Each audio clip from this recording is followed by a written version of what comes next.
Hello children, today we will discuss different kinds of friction.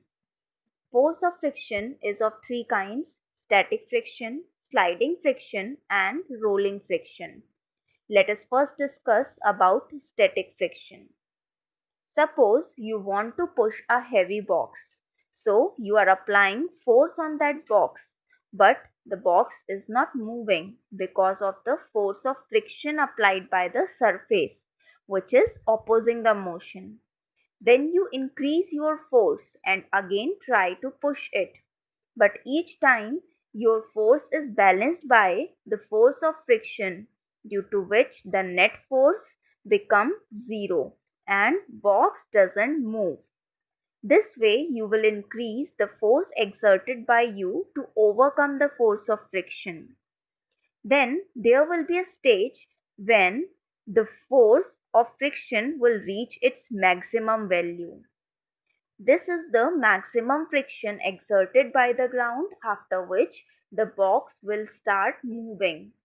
So, the maximum friction applied by the surface to oppose the motion of an object in contact with it is static friction. Next is sliding friction. When a body starts sliding on any surface, then the force of friction exerted on the body by the ground is the sliding friction. It is equal to the force which keeps the body moving on the surface. Sliding friction is less than the static friction. Next type of friction is rolling friction. The friction applied on an object which is rolling over a surface is called as rolling friction.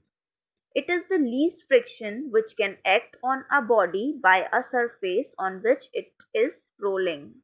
That's why the luggage trolley, vehicles, etc. have circular wheels, as they help in reducing the friction and make the motion smooth. Therefore, static friction is the maximum force of friction which can be applied on any object by the ground. After that comes the sliding friction and then rolling friction, which is the least friction offered on an object by the ground.